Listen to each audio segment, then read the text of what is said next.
That's the goods and services tax being passed by the Rajya Sabha as well, and now it's up to the state assemblies.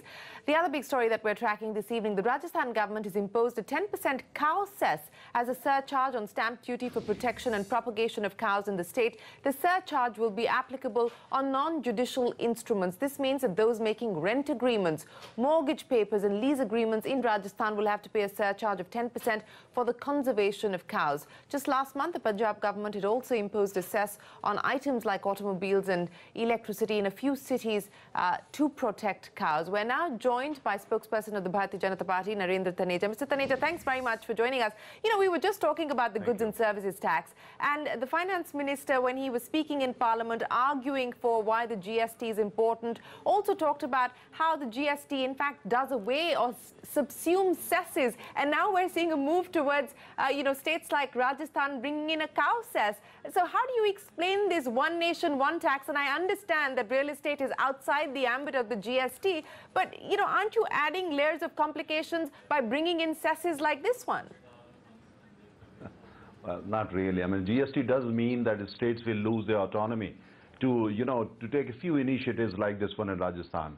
I mean, states are, of course, under the federal structure. They would still have some autonomy. And if they want to go ahead and, kind of mobilize funds for certain schemes, I think they would have the freedom to do that. And that should be encouraged. After all, at the end of the day, it's part of the federal structure of the country. GST has a certain purpose, of course, and a very important purpose. One India, one tax and all that. But as I said, that they would have. But let's not forget one thing. In Rajasthan, they have a separate ministry for cow, and the cow conservation is going to contribute in a big way in the rural economy, because in the rural economy, as you know, dairy plays a very important role. And there is also, of course, we can't deny that, nobody can deny that. There is also an issue of when it comes to cow, that is a matter of faith also. In Rajasthan in particular, but most parts of India, cow, needs to be protected. And if you look to the directive principle of the Constitution, it's also in the Constitution.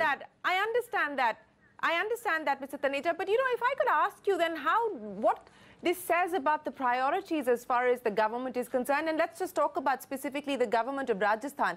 I'm looking at various social indicators for the state of Rajasthan. Sex ratio, Rajasthan comes in at number 23. On the Human Development Index, Rajasthan comes in at number 17. In terms of literacy rate, Rajasthan is 67%, below the All India average of 74%. What does this tell us then about the priorities of the Rajasthan government? I mean, surely, if they wanted to impose a cess, should it not have been imposed?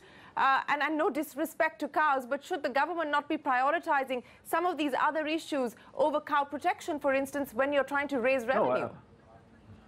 Absolutely, you're right. But you don't necessarily need to, impose cess for everything. Here they've imposed cess because, government knows that people are not going to protest. They will give money. And because, after all, most people in Rajasthan, they would support such an initiative. But you're very right when it comes to certain other indicators. Would the people protest, for instance, if there were to be a cess to try and improve literacy rates, if there were to be a cess to try and bring up some social indicators? I mean, surely people would not protest if you're saying that the argument of imposing a cess, there would be no protest because you're trying to protect the cows. But surely the priorities of the government should look at some of the other social indicators.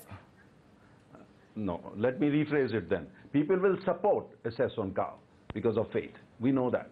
But when it comes to other things, the Rajasthan government is actually, making it point that all the indicators you talked about, that the government invests sufficient money on those things so that they can go up, several notches. Don't forget, this, Rajasthan will soon be going for poor. So the government is very keen on that. But I just want to, there is a difference when it comes to cow and when it comes to other things. Is this about politics then? Is this about politics, Mr. Taneja? No, is this about the upcoming elections? No, it's not about politics at all. Yes, but if you ask me, is it about faith? Is it about faith, a large number of our people in cow? Answer is yes. And what is wrong with it? It's in the Constitution, it's in the directive. So, Mr. Taneja, is this going to be something? Is a cow cess going to be something that other BJP-led states are now going to look at, are going to consider? What about Punjab? In your story, you talked about Punjab. No, I said that. I talked about Punjab, sir. I said that very clearly at the start of the segment. Yeah. But you see, other states, we are a feudal structure. The people of Rajasthan have elected a government, and the government is taking the decision. They even have a dedicated ministry for cow. What UP government is going to do is for between the people of Uttar Pradesh and the government. It may be a BJP government, but they don't get instruction from the center on everything.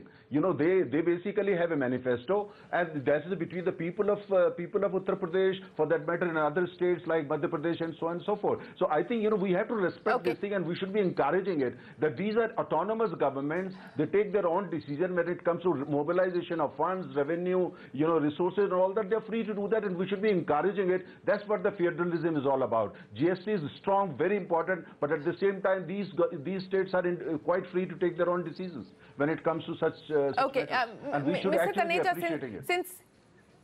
Since you're part of the economic wing of the BJP, sir, let me also ask you a question on the comment that's coming from the Reserve Bank governor today on farm loan waivers. Now, before the UP elections, sir, when we spoke with ministers in the central government, whether it was Venkaiah Naidu or whether it was the finance minister, the view from the central government was very clear that farm loan waivers are not a good idea.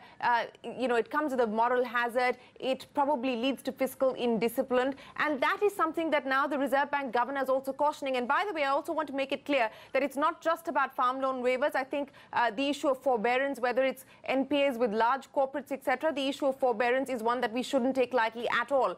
So this is not just about farm loan waivers. But do you believe that this is now the start of a change as far as the economic thinking within the government is concerned? Because as I said, before the UP elections, the central government said no to farm loan waivers, and yet we're now seeing the UP government announce one.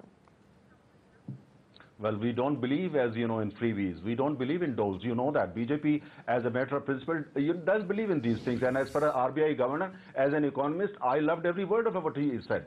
I listened to it very carefully, and I loved it. But when it comes to Uttar Pradesh, the BJP Uttar Pradesh unit came out with Sankalp Patra manifesto, and they promised that to the people to the farmers of Uttar Pradesh in excess of 2 crore people. And look, when we looked at the overall economy of Uttar Pradesh, particularly the rural economy, and the kind of farmers and rural economy was neglected over the past 10 years, we had no other alternative. Let's not forget one thing. When we look at economics, only as economists, we reach to one conclusion. But when we look at economics as a politician, or as people responsible for managing the affairs of the people, governance, their welfare, their future, and everything, this becomes important. So in the case of Uttar Pradesh, to answer your question, this was important because there was no other way that we could strengthen fundamentally, I must underline fundamentally, the rural economy of Uttar Pradesh and save farmers there, you know, from the kind of situation that we have seen in other parts of the country. So in Uttar Pradesh, there was a smart move, good move for the farmer, and you will see the dividends and the, you know, dividends of that in coming few years, because the agriculture growth will go up, farmers' overall plight will go up, and at the same time it will contribute more majestically in the economy of Uttar Pradesh. No, I understand the argument that you're making, that you need to marry economics with politics as well, and that's a valid argument. But what has changed, sir? Because just, you know, literally a few months ago, the central government was talking very differently from what is now the stated policy of the BJP. What's changed? Good question. Easy answer. You know what we are facing in the field of energy, which I specialize, and that remains my first love. World is talking about moving from fossil fuel to renewable. Is that going to be a change, or is that going to be a transition? Answer is transition. So my question to your answer is the same. Our policy is that. Our commitment is that. But before we really get there 100%, this is going to be transition. Hope this transition will not take decades. We hope it will take, you know, maybe 5-6 years, but not beyond it. But at the same time, we have to respond to the kind of situation that we saw on the ground in Uttar Pradesh. But as far as our principle, our commitment is concerned, that remains what it was. It's the transition. All right, Narendra. Sometimes